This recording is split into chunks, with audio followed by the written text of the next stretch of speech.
Good morning, everyone. Thanks for coming out.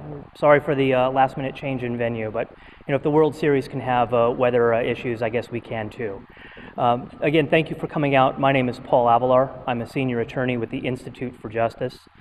Today with me are Ryan Koopmans of Nyemaster Good and my colleagues who you'll be hearing from in just a moment. We're here today to talk about a new case that the Institute for Justice has launched here in Iowa. The Institute for Justice was founded in 1991, and amongst the things that we fight for are economic liberty. In fact, our very first case was on behalf of a group of Washington, D.C. braiders who were challenging a law that required them to get useless training in order to practice a craft that they had already done. We recognized at the time that this case, braiders, showed how many government laws were hurting American workers and entrepreneurs who just wanted to earn an honest living to support themselves and their family, but were being stopped because of these government rules. Since then, the Institute for Justice has taken up cases across the country on behalf of braiders, and just last year we renewed our efforts with our national hair braiding initiative, in which we launched challenges in another 3 states, and we have so far won 2 of those 3 cases, and we're currently litigating the 3rd.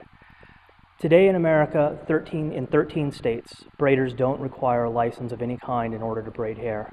In another 4 states, they require only a very simple license to braid hair.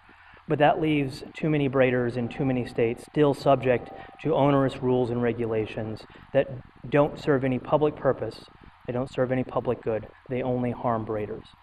Unfortunately, Iowa is still one of those states, and so today to talk about our efforts in Iowa, I'd like to introduce to you my colleague who will be leading our effort in Iowa, Megan Forbes. Thank you. Good morning and welcome. My name is Megan Forbes. That's M-E-A-G-A-N-F-O-R-B-E-S, and I'm an attorney at the Institute for Justice. We're here today because Iowa forces African-style hair braiders to spend hundreds of hours and thousands of dollars to get a cosmetology license that has nothing to do with African-style hair braiding. That's why Icheria and Ashan filed a lawsuit challenging the state's licensing requirements for African-style hair braiders.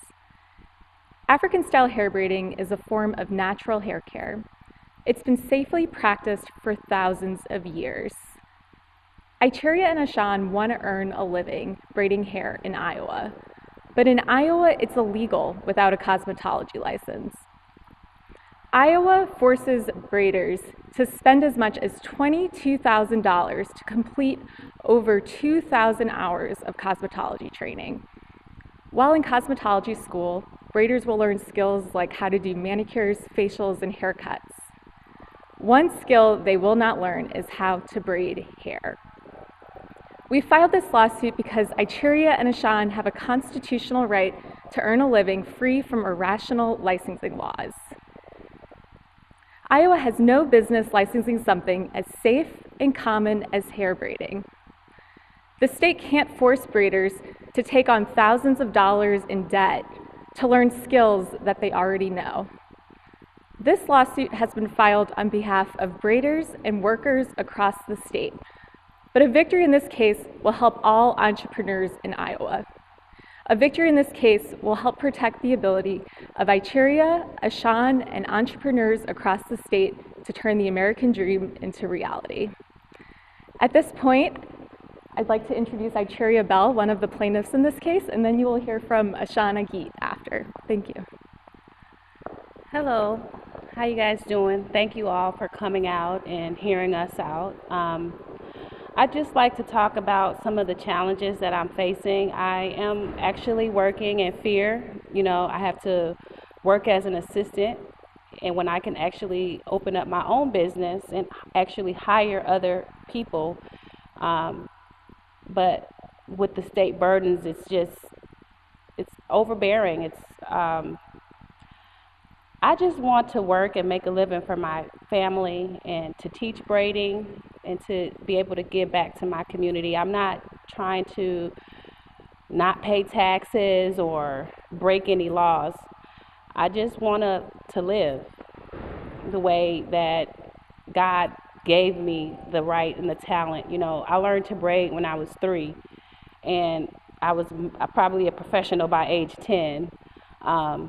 in cosmetology school, for me, the curriculum is a British or a French curriculum. I am practicing African braiding. It's our heritage, it's our culture. And I don't think that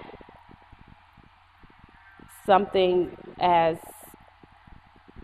the requirements that they're asking for is not what I will be actually doing in my right to choose the occupation that I would like to do. So I'm just asking the state to help us change those laws, to help us to be able to earn our rights as to earn a honest living. You know, in the states that was promised to us in our liberties. So I don't think that I'm asking for something that would hurt the state. It would actually help. Thank you.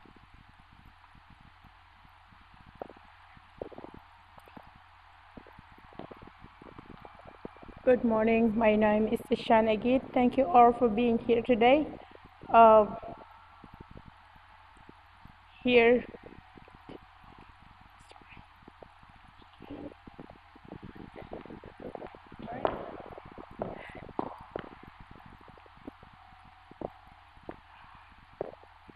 we're just here to ask the state of Iowa to help us on what God gave us to do. I am from Africa, and that's what I've been doing since when I was young. I left Sudan 2001, and I live in Egypt. It's because of hair braiding. That's how I survived to come to the United States, pay my rent, support from my sibling back home, also in the United States, and that's what I'm still doing until now. And it's too scary to be threatened that if you keep doing hair behind the law, you will get in trouble. So I'm so thankful today that there is some people that still care to let us get what we ask for. Thank you. We're now happy to take any questions that you may have, or if you want to talk to us individually, that's great as well, whatever you guys would like to do. Megan? We have two plaintiffs. These two, yes. Yes.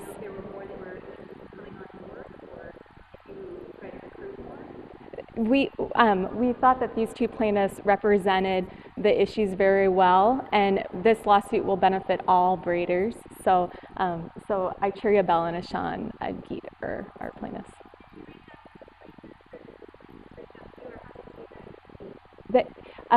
Ichuria actually called our office. Yeah. Yeah, and then Ashan knew that we had reached out with Ichuria, and she was interested as well.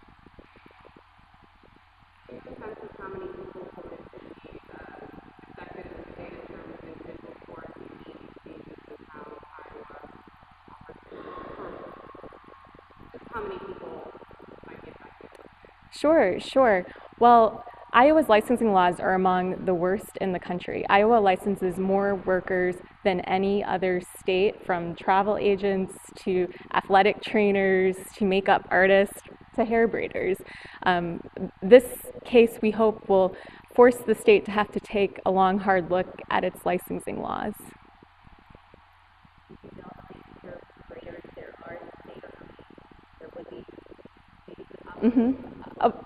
Definitely hundreds, if not thousands. There's a large Sudanese community here in Iowa, and it's definitely an important issue within both the African American and African communities.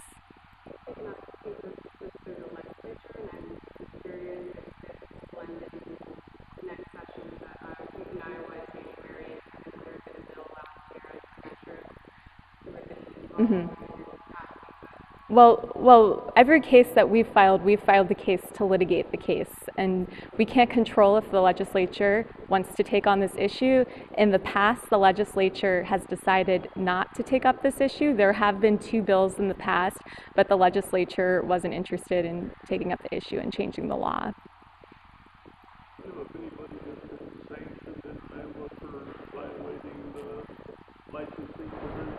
I can only speak to Ichuria and Ashan, and I know that when braiders call the board and inquire about whether they need a license, they're told that they need to get a license, and many braiders live and work in fear every day because they just don't know. The penalties that could arise include criminal penalties and being fined as much as $1,000 per infraction, up to $10,000.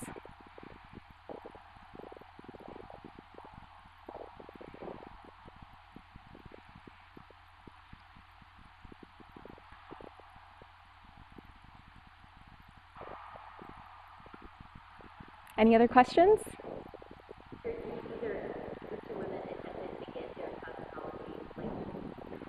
Sure.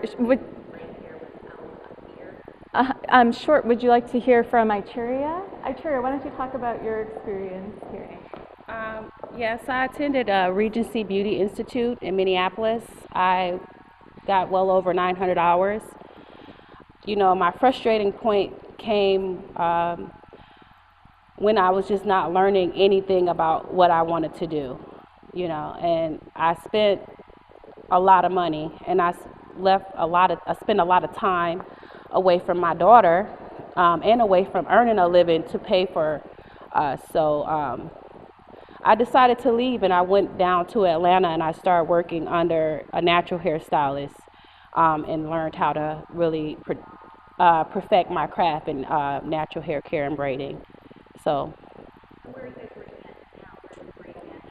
Well, right now I'm working at a salon, but I'm assisting at I'm an assistant stylist at Paparazzi Hair Studio and Spa. If I didn't have to be an assistant, I could run my own business and I could be my own boss. You know, right now I can only do certain things as a braider, so my income is limited.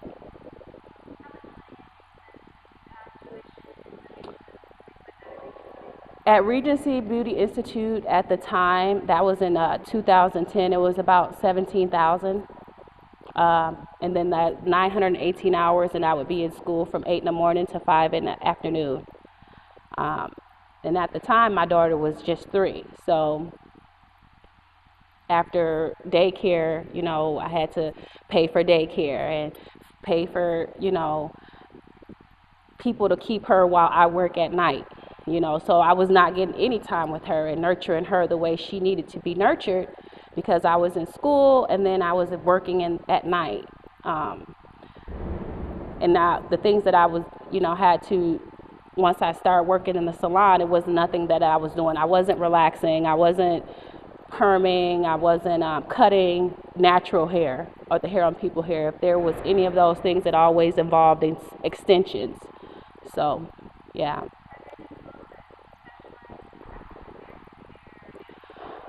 Yes, out in Texas, Isis Brantley.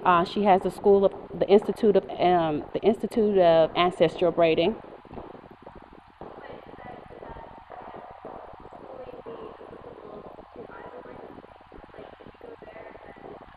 Well, you could go there and definitely get the skills you need. I don't know about that part of it. We would probably have to refer to my lawyers for that. I'm happy to answer that question for you. None of that training counts toward Iowa's 2,100 hour training requirement. Ichuria, for example, has received 900 hours of cosmetology training in Minnesota, and she's also studied under braiders in Georgia and in Texas, and none of her training qualifies for Iowa's cosmetology training. Mm-hmm.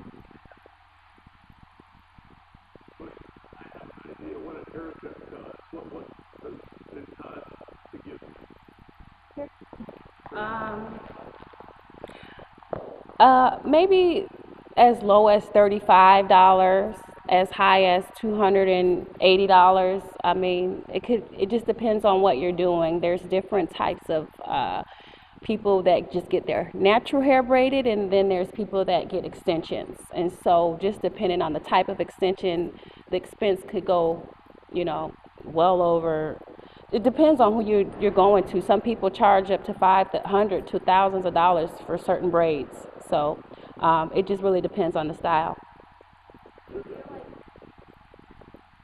If this all done word of mouth, how does business get conducted in Iowa? Well, I mean, braiding is a cultural thing. It's a heritage thing. So it is word of mouth. People know who does braiding. You can get your hair braided at home, or you can, find a salon, or you'll see someone with braids and say, oh, well, who did your braids? And they'll say, oh, Cherry at Paparazzi, or, things like that.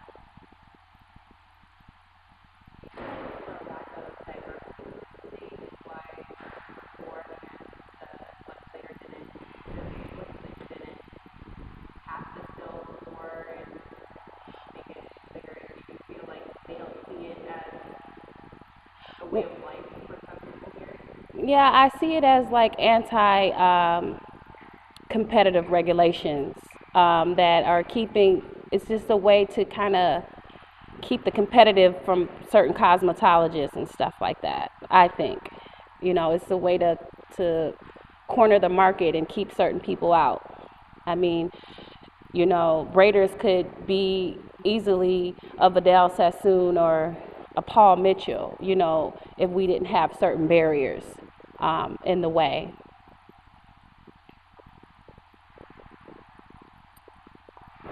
If I could follow up on that last question, actually, the Institute for Justice has been doing these cases for now 24 years. And what we found is a lot of times the laws are in place and no one actually realized that they were in place. No one understood that that's what the law requires. And then once people learn, either they're horrified and they want to change the law, or, in a lot of cases, people don't see the licensing problem. It's just you just have to go to school, without really understanding what's really there and the real financial and time toll that these sorts of requirements across the board take on workers and entrepreneurs in all sorts of occupations. Sometimes they do, and sometimes they don't. We don't know what the industry in Iowa will say. In other instances, they have opposed us.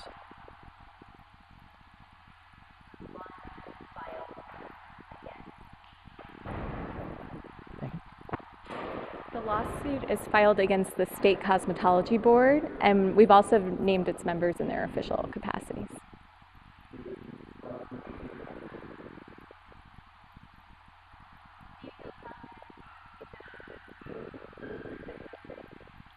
We think we have a strong case. We do have a track record of winning these cases. We've filed 12 cases, and so far we've won 11, and we have one pending right now in Missouri. Well, a constitutional challenge is always challenging. Has the board been petitioned to do what you want to do and has rejected it? Well, there have been two efforts at the legislature to change the law, and we can't speak to what the board's position was at that time, but the law has not changed. But sometimes the court will say you have exhausted your administrative remedies and cost the lawsuit because of that. Oh. That's why I was asking if you've approached the board from an administrative or a regulatory approach to see if they would exempt this or change their laws. Well, their constitutional rights are being violated right now, and they don't have to exhaust administrative remedies to bring a constitutional challenge.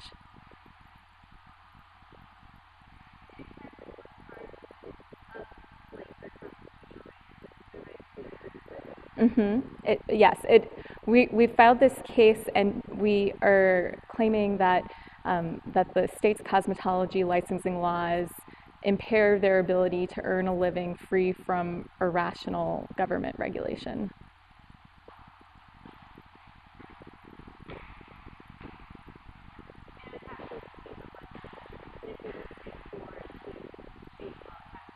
Yes, it would have to be the legislature. It's written in a statute within the cosmetology licensing laws.